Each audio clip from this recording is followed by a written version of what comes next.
यहीं पे याद हो जाएगा, ठीक है। ये देखिए अधिगम, जैसे ये टॉपिक है, इतनी चीज आपकी 4 नंबर में पूछी जा सकती है कि अधिगम से आप क्या समझते हैं। लर्निंग से आप क्या समझते हैं, मतलब अधिगम मतलब लर्निंग। लर्निंग क्या है, अधिगम क्या है, सीखना। किसी चीज को जब हम सीखते हैं तो उसको क्या कहते हैं, अधिगम, ठीक है।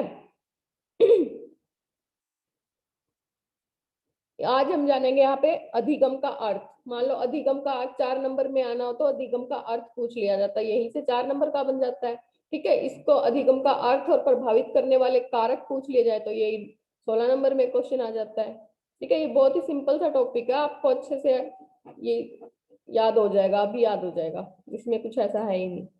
देख लीजिए बस आप एक बार आराम से।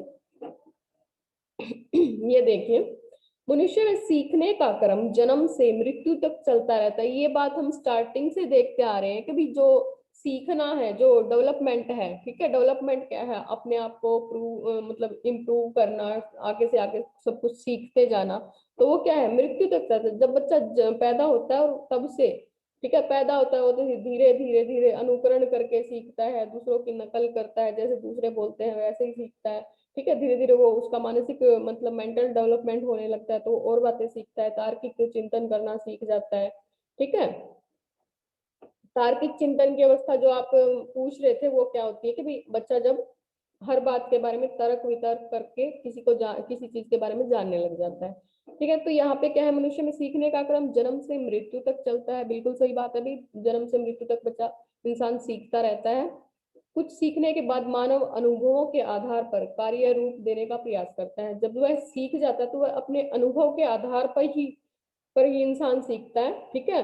उसको फिर अलग से कार्य रूप मतलब अलग से उसके मतलब जो सीखा है उसको आगे बढ़ाना या उसके बारे में कुछ और जानने की इच्छा उसमें जागरूक होने लगती है, जिससे क्या है, व्यवहार में परिवर्तन होता है। सीखना क्या है भाई, सीखना जो यहाँ से हम ये 1 2 3 लाइन बना के चलेंगे। सीखना, मनुष्य में सीखने का क्रम जन्म से मृत्यु तक चलता है। सीखना जो है उसके व्यवहारों में जिसके कारण परिवर्तन आता है वही सीखना है।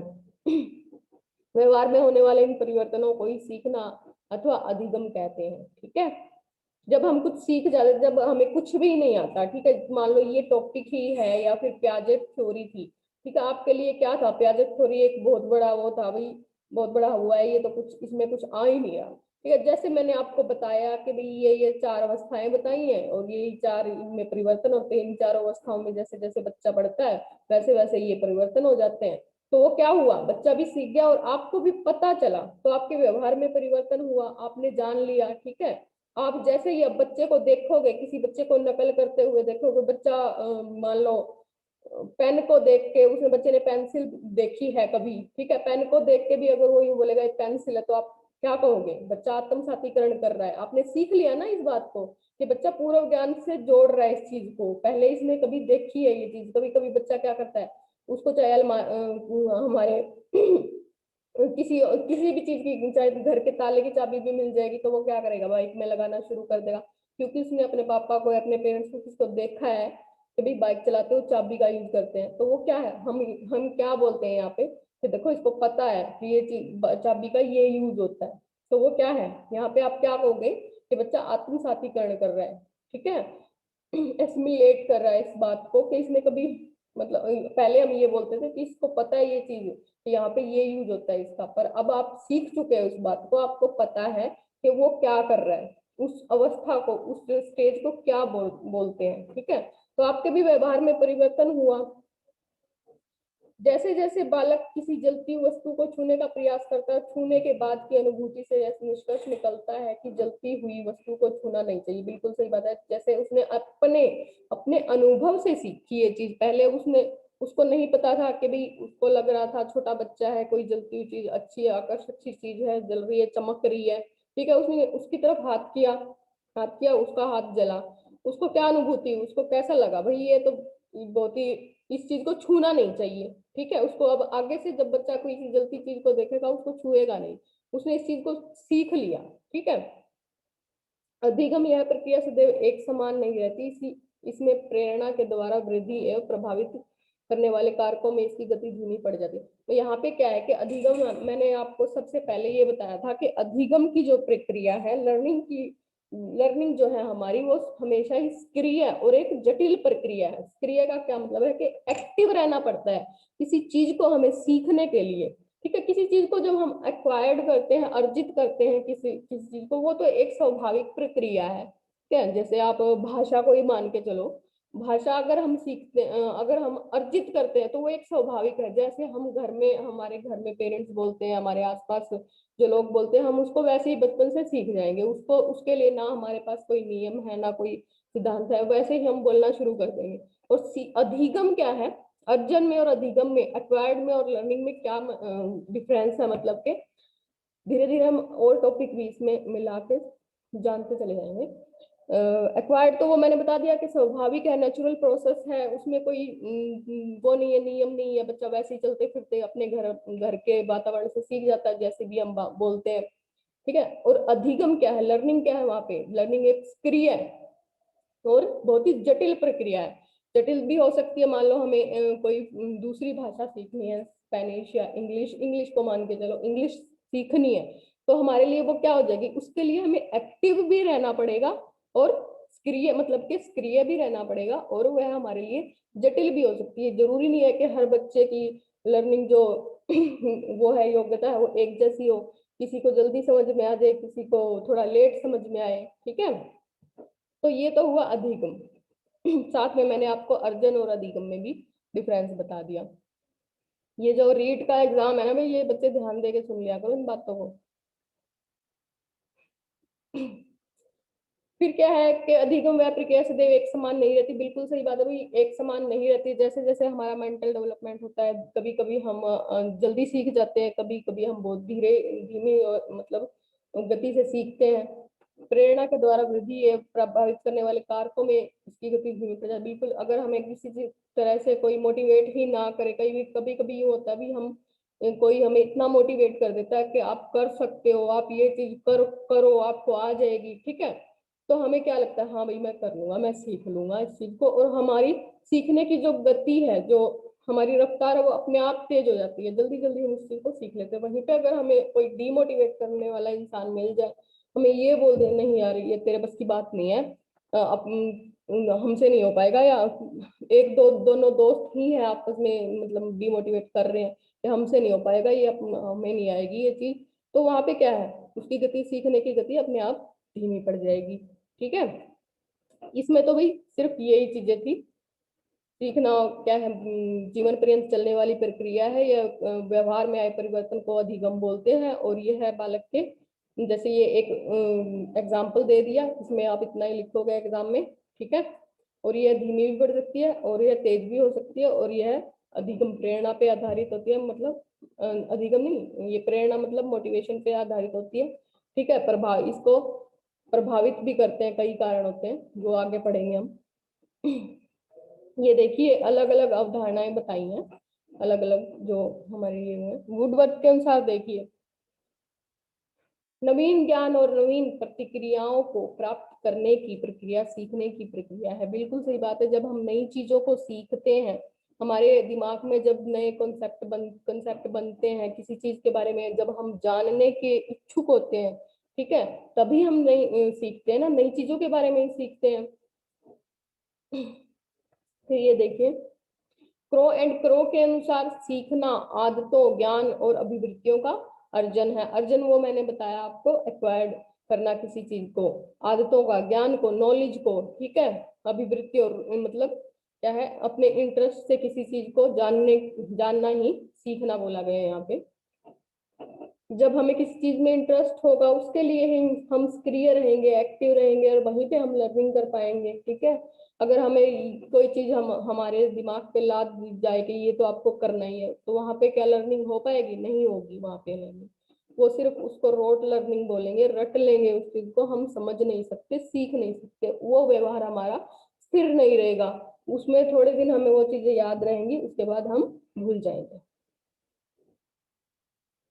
स्किनर के अनुसार सीखना व्यवहार में उत्तरोत्तर सामंजस्य की प्रक्रिया है। उपयुक्त अर्थ परिभाषा के आधार पर सीखने के निमित्त विशेषता स्पष्ट की गई है। स्किनर ने भी यही कहा कि व्यवहार में जब सामंजस्य मतलब जब हम किसी चीज के साथ एडजस्ट करके किसी हमारे एनवायरनमेंट के साथ एडजस्ट करके सक्रिय रहकर एक्टिव रहकर जो भी प्रक्रियाएं जो भी बदलाव हमारे व्यवहार में आते हैं वही सीखना है। इसकी विशेषताएं देखिए, सीखना सार्वभौमिक है, ठीक है, यूनिवर्सल है, बिल्कुल सही बात। सीखना अनुभव की नवीन व्यवस्था, बिल्कुल जब हम किसी चीज को फील करके मतलब अपने अनुभव से एक्सपीरियंस से हम सीखते हैं, ठीक है।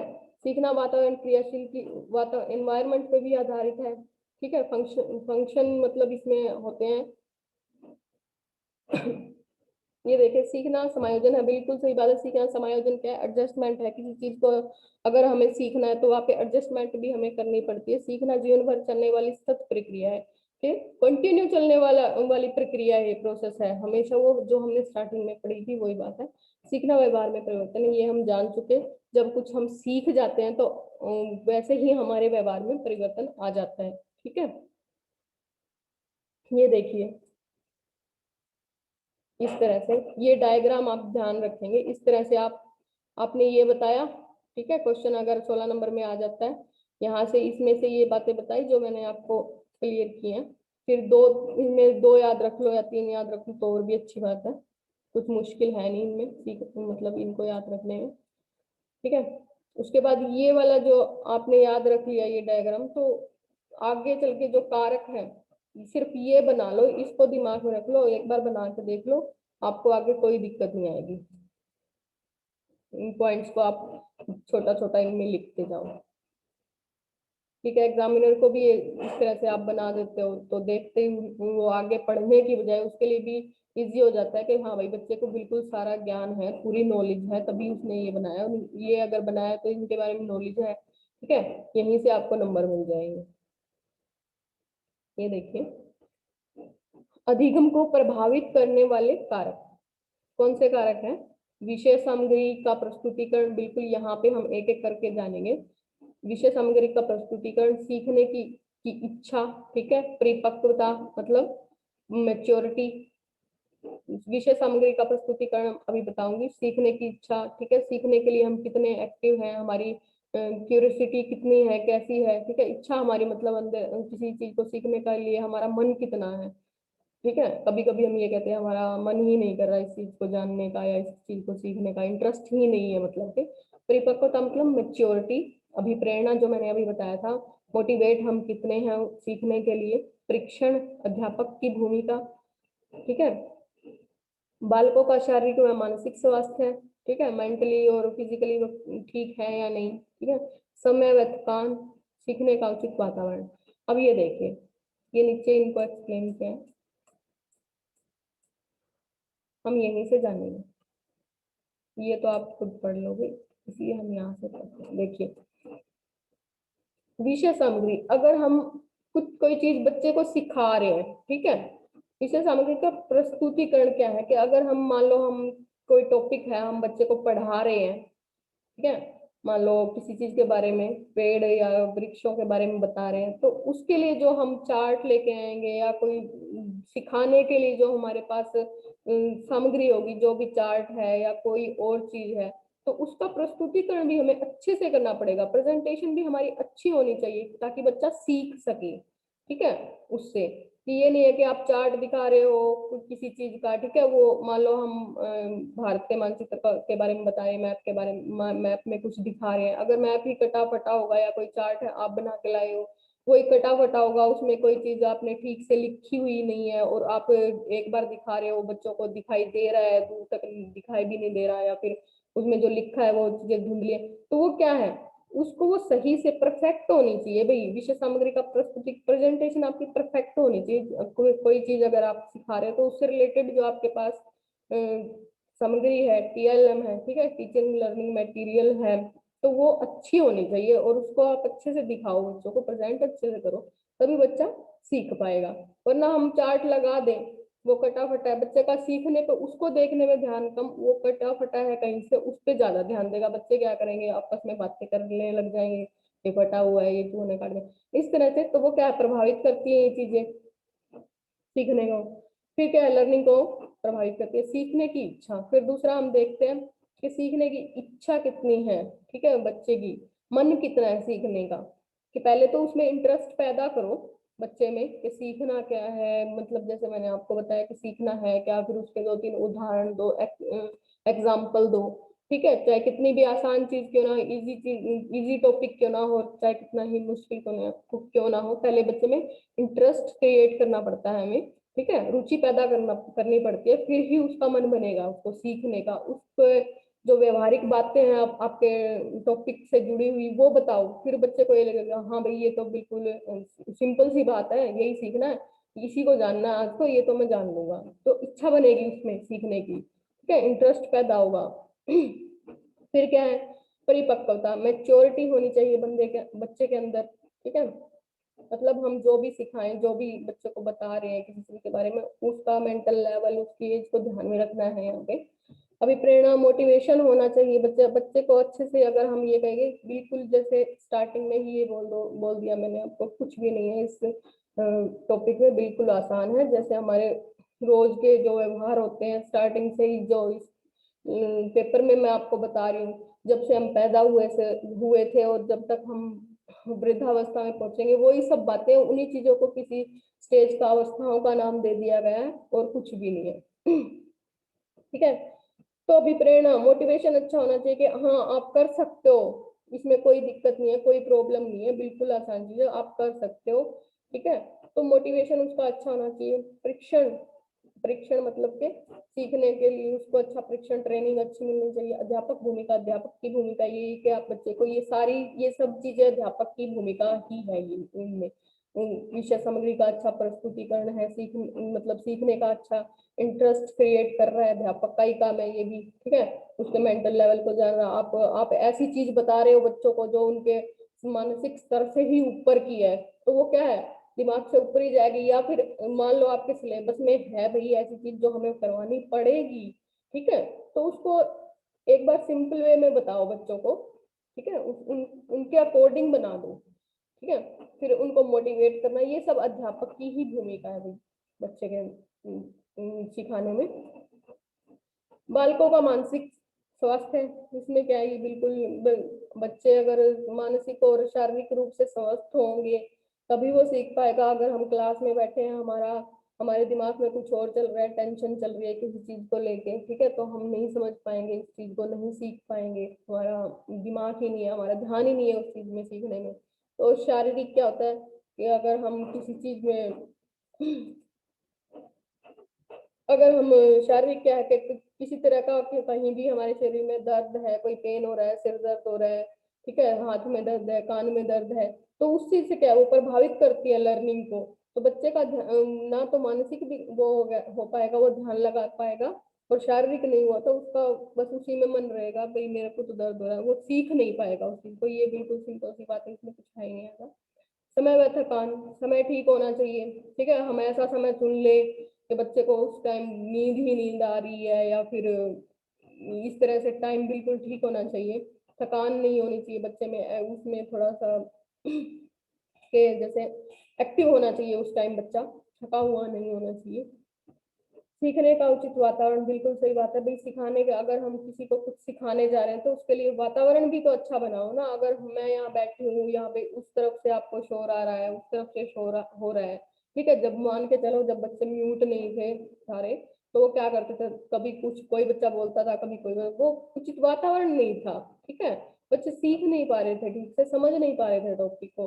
और अब मैं यहाँ बैठी हूँ, मेरे उस तरफ से बाहर से किसी चीज की आवाज आ रही है, उस तरफ से कहीं किसी चीज की आवाज आ रही है, तो क्या है, वातावरण नहीं मिल पा रहा आपको सीखने का, तो क्या आप नहीं सीख पाओगे। यही चीजें थी, सिंपल सी चीजें, इसमें कोई वो है नहीं, यही है।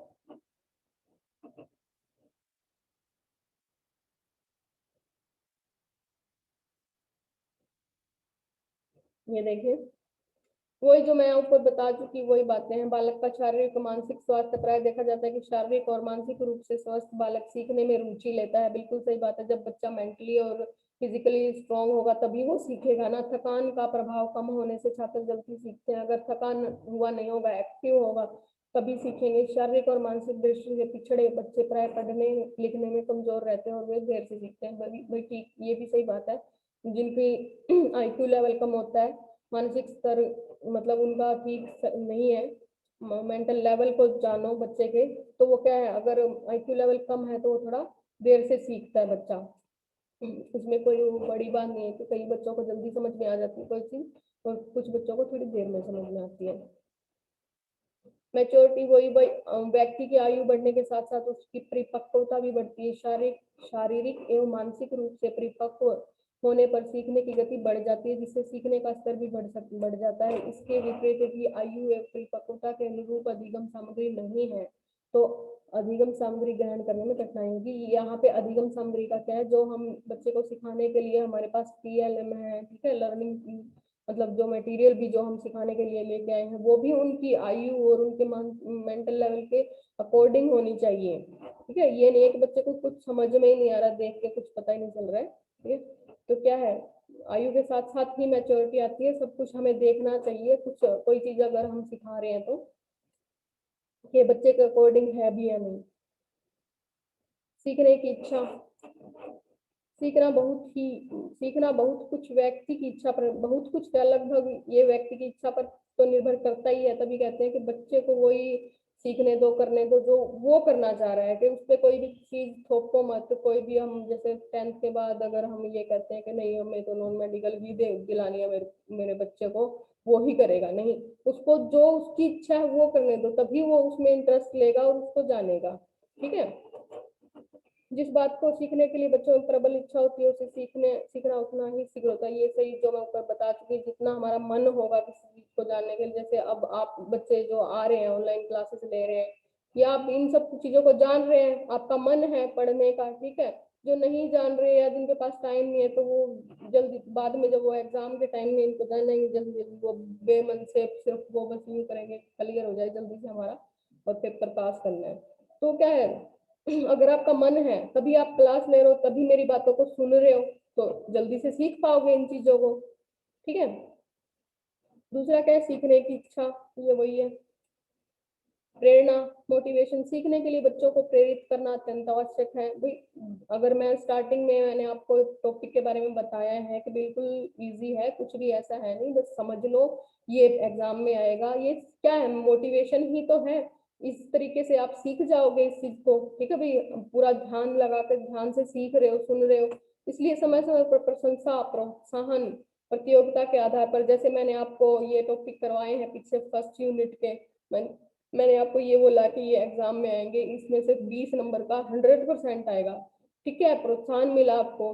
अब मैं आपकी प्रतियोगिता मतलब जो टेस्ट ले रही हूँ, ठीक है, मैं जान रही हूँ कि बच्चों ने कितना सीखा है मुझसे, जो मैंने टॉपिक करवाया है उनका क्लियर हुआ भी नहीं है। जब आपका रिजल्ट आएगा, आप अप्रिशिएशन मिलेगा, मतलब अच्छे नंबर आएंगे, तो आप क्या सेल्फ मोटिवेट भी हो जाओगे, मेरे करने की जरूरत ही नहीं, भी हमने सीख लिया और हमें हमें अच्छे नंबर तभी मिले, हमें तो सब कुछ पता चल चुका है इस बारे में। ठीक है, मोटिवेट करना चाहिए हमें बच्चे को। कभी ये किसी बच्चे को ये नहीं कहना चाहिए कि तुम्हारे बस की बात नहीं है, आप नहीं कर पाओगे। ठीक है, तो वो क्या है, वो चीजें उम्र भर दिमाग में बैठ जाती है बच्चे की। विषय सामग्री का स्वरूप, जो मैं आपको बता चुकी हूँ कि आप अगर कुछ सिखा रहे हैं, TLM है जो मतलब टीचिंग लर्निंग मटेरियल जो आपके पास है, क्या वो सही होना चाहिए। बिल्कुल चार्ट अगर आप बना के लाए तो उस पर लिख के लाए हो कुछ, तो वो बिल्कुल साफ राइटिंग में अच्छे से होना चाहिए, उसमें सब कुछ परफेक्ट होना चाहिए, ताकि बच्चा उसमें इंटरेस्ट ले सके, ठीक है, सीख सके उससे अच्छे से। ये नहीं कि बच्चों को समझ में ही नहीं आ रहा है कुछ, ऐसा कुछ नहीं होना चाहिए।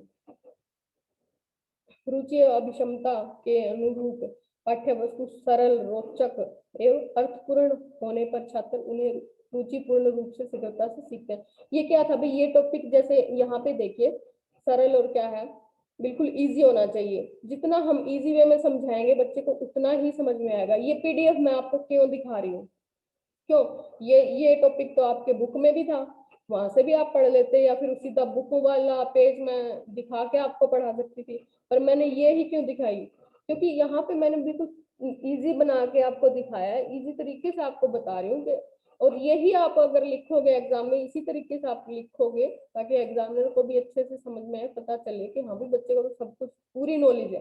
तो क्या है, आपके लिए भी फायदा, आपको समझ भी आएगा और आपके नंबर भी अच्छे आएंगे। ठीक है, तो आपके यहाँ नंबर अच्छे आएंगे ये बोल के मोटिवेट भी कर रही हूँ मैं आपको, सीख भी रहे हो इजी वे में, मतलब बिल्कुल इजी कर रखा है। तो क्या है, उसको जल्दी सीखेगा बच्चा, बच्चे शीघ्रता से नहीं सीखेगा। अगर हमारी विषय सामग्री जो है, जो हम दिखा रहे हैं बच्चों को, कोई चार्ट बना के लाए हैं या किसी भी चीज के माध्यम से हम सिखा रहे हैं, चाहे घर में ही क्यों ना सिखा रहे हो, अगर वो चीज मुश्किल हुई, वो क्रिटिकल सी हुई, तो वो बच्चा सीख नहीं पाएगा, उसके बाद कोई नहीं जान पाएगा। ठीक है,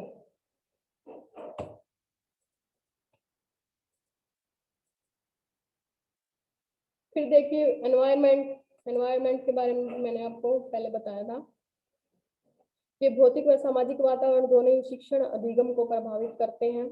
ठीक है, हमारे आसपास का वातावरण कैसा है, ठीक है, सर्दी ज्यादा है, गर्मी ज्यादा है, ये तो भौतिक हो गया। ठीक है, हवा आंधी तूफान ऐसे चल रहे हैं, मान लो क्लास में आप बैठे हो, मैं कुछ आपको पढ़ा रही हूँ और बाहर से जैसे कोई शोर आ रहा है, तो क्या होगा, आप नहीं सीख पाओगे। ठीक है, सामाजिक वातावरण दोनों ही शिक्षण अधिगम को प्रभावित करते हैं। बिल्कुल हमारे आसपास का वातावरण, घर का जो वातावरण है या हमारे आसपास का जो एनवायरनमेंट है वो भी अच्छा होना चाहिए। शुद्ध वायु, उचित प्रकाश, शांत वातावरण, मौसम की अनुकूलता के बीच बच्चे शीघ्र सीखते हैं। इसके प्रभाव में वे शीघ्र थक जाते हैं अथवा तथा अधिगम प्रक्रिया बाधित होती है। तो यहाँ पे क्या है, मैंने जो आपको बताया कि हमारे आसपास का वातावरण भी बिल्कुल शुद्ध, उचित प्रकाश, मतलब रोशनी वगैरह सब कुछ अच्छी होनी चाहिए। अगर आप किसी क्लास में बैठ कर सीख रहे हो तो वहाँ का जो एनवायरनमेंट है वो भी आपके अकॉर्डिंग अच्छा होना चाहिए, बिल्कुल शांत होना चाहिए। ठीक है, स्कूल जो बनाए जाते हैं या ये क्या है, ये ऐसी जगह पे इसलिए बनाए जाते हैं कि बाहर से कोई बार बार कोई ट्रैफिक की आवाज ना आए, कोई ऐसा ऐसा कुछ ना हो कि बच्चे बार बार डिस्टर्ब हो। शांत वातावरण होना चाहिए। ठीक है, ऐसा वातावरण जब आपको मिलेगा तो आप जल्दी से सीख जाओगे, बिल्कुल आसानी से सीखोगे। अगर किसी चीज का डर रहेगा या कोई, मान लो पहले अब तो नहीं है, पहले जब यूँ होता था कि टीचर के मारने का, मार का डर होता था, टीचर डंडा लेके अगर कुछ सिखाता तो वहां पे क्या था, सीखने की बजाय हमें ये डर बना रहता था कि कहीं थप्पड़ ना लग जाए। तो वहां पे क्या है, सीखना नहीं है, वो बाधित ही हो रहा है। ठीक है, वो सिखा नहीं रहे उनको, मतलब वो उनके लिए बाधा उत्पन्न कर रहे हैं, ऐसा डर दिखा के। ठीक है, ये वातावरण हो गया। इसी प्रकार यदि परिवार, समाज, समुदाय और विद्यालय आदि सभी स्थानों पर छात्रों को सामाजिक व शैक्षणिक वातावरण मिलता है तो शिक्षण अधिगम प्रक्रिया प्रभावी होती है, अन्यथा उसमें बाधा उत्पन्न होती है। बिल्कुल सही बात है, जब हमारे परिवार का, पेरेंट्स का ही ऐसा है, मतलब नेचर के हमें मोटिवेट करते रहते हैं कि हाँ भाई पढ़ लो, ठीक है, अच्छा जो भी आपको चाहिए वो आपको मिल जाएगा, कोई प्रॉब्लम है तो बताओ, ऐसा हो तो बच्चा वैसे ही मोटिवेट रहेगा, हाँ भाई मुझे कुछ करना है। ठीक है, समाज का भी ऐसा ही होना चाहिए, समुदाय जो हमारे आसपास के लोग हैं वो भी, वहां से भी हमें मोटिवेशन मिलता है, तो बच्चा क्या है, शैक्षणिक वातावरण उसका अच्छा रहेगा, अच्छे से सीख पाएगा हर चीज को। और एक तरफ ये बोल दे कि नहीं छोड़ छोड़ यार, जैसे हमारे कोई दोस्त है, कोई परिवार में ऐसे लोग हैं कि छोड़, ऐसा कुछ नहीं है, ये छोड़ दे, ये इसके बस की बात नहीं है, कोई तेरे बस की बात नहीं है, पढ़ने वाले बच्चों के काम है, अपने से नहीं हो पाएगा। तो क्या है, वहां पे उसको ना तो पारिवारिक वातावरण मिल रहा, ना समाज से कुछ मिल रहा, ना सामुदायिक, तो वो क्या है, वहां पे उसकी का जो सीखने का जो अधिगम है, लर्निंग है, वो प्रभावित होगी, सीख नहीं पाएगा। इसलिए सबसे जरूरी बात है कि आप सेल्फ मोटिवेट रहो, वही सबसे अच्छा है। ये सब बाधाएं तो आती रहती है। शारीरिक एवं मानसिक थकान, ये यही जो शरीर से और दिमाग से थकान होगी तो बच्चा नहीं सीख पाएगा। शिक्षण अधिगम प्रक्रिया के लिए समय सारणी का बड़ा महत्व है। हमें अपना एक टाइम टेबल बनाना चाहिए। कठिन विषय थोड़े समय में ही छात्रों को थका देते हैं। बिल्कुल, अगर तो कोई टॉपिक हमारा बहुत मुश्किल होगा, जैसे हमने अगर आप खुद से अगर प्याजे थ्योरी पढ़ते या फिर कोलबर्ग की थ्योरी के बारे में जानते हैं, आप चाहे उसके लिए उसको 3 बार 4 बार उसको पढ़ लेते, रट लेते, फिर भी वो आपको नहीं समझ में आती, एग्जाम तक भूल जाते। अगर आपने समझ लिया ना, समझ के आपने उसको उस पर ध्यान दिया, समझ लिया, समझना जरूरी है, तो आपको जल्दी से वो टॉपिक क्लियर हो जाता है और थकान भी नहीं महसूस होती। ठीक है, और वैसे बिना समझे उसको 3 बार 4 बार 5 बार पढ़ते रहो तो क्या है, वो आपको थकान ही महसूस होगी, अधिगम कुछ भी नहीं होगा, लर्निंग नहीं हो पाएगी। विषयों को पहले एक सरल विषयों के बाद में स्थान दिया जाता है। ये देखिए, इसलिए समय सारणी में कठिन विषयों को पहले, सरल विषयों को बाद में स्थान दिया जाता है। कालांशों के बीच ये देखिए, मतलब ये जो हम क्लास में हमारे पीरियड्स होते हैं, वो होते हैं, क्लास होती है, उनके बीच बीच में थोड़ा थोड़ा हमें गैप मिलता है कि बच्चे थके ना। ठीक है, थोड़ा सा खेल, कोई फ्री वो क्लास होती है, ठीक है, तो बीच बीच में हमें थोड़ा थोड़ा रेस्ट करना चाहिए, कंटिन्यू हमें नहीं, कि भाई बच्चा थक भी जाता है, मेंटली भी थक जाता है, ज्यादा नहीं सीख पाता, तो उसको वातावरण ऐसा मिलना चाहिए। यही है, थकान की स्थिति होने पर अधिगम प्रक्रिया जो है बाधित होती है। ये नहीं कि सुबह से आप बैठे हो, सुबह 9 बजे से और शाम के 6-7 बजे तक आप लगातार पढ़ रहे हो, नहीं, बीच बीच में थोड़ा रेस्ट दो अपने दिमाग को, फिर पढ़ो, तो उससे अच्छा, उसमें क्या है कि आप अच्छे से सीख पाओगे। यही है, यही इससे रिलेटेड, इस टॉपिक से रिलेटेड छोटे क्वेश्चन है, जो हमारा बिल्कुल इजी टॉपिक था, कुछ नहीं था ऐसा। पर यही है, अगर आपको जो मुश्किल लग रहे हैं वो भी मुश्किल नहीं है, और टॉपिक उनको समझ लो तो वो बहुत आसान है, इजी है, और वरना ये ऐसे टॉपिक आप कर लो क्या, ये 4 नंबर में, 16 नंबर में आ सकता है। ये देखिए,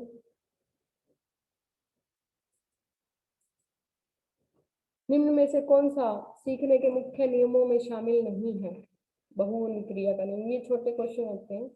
तत्परता का नियम तो है ही भाई, सीखने के लिए एक्टिव रहेंगे, ठीक है, सीखने के बाद अगर हम उसका अभ्यास कर रहे हैं, ठीक है, प्रैक्टिस कर रहे हैं, तो वो भी है। प्रभाव का नियम, हम प्रभावित होंगे किसी चीज से तभी हम सीख पाएंगे, ठीक है, ये नियम नहीं है।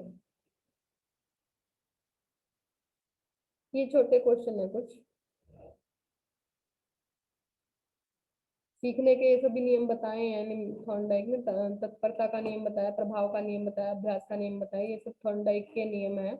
तो इनमें क्या क्या नहीं बताया, इनमें से कौन सा सीखने का नियम नहीं है? तो तनाव का नियम, ऐसा कुछ भी नहीं बताया, ये तनाव का नियम कोई सीखने का नियम नहीं है।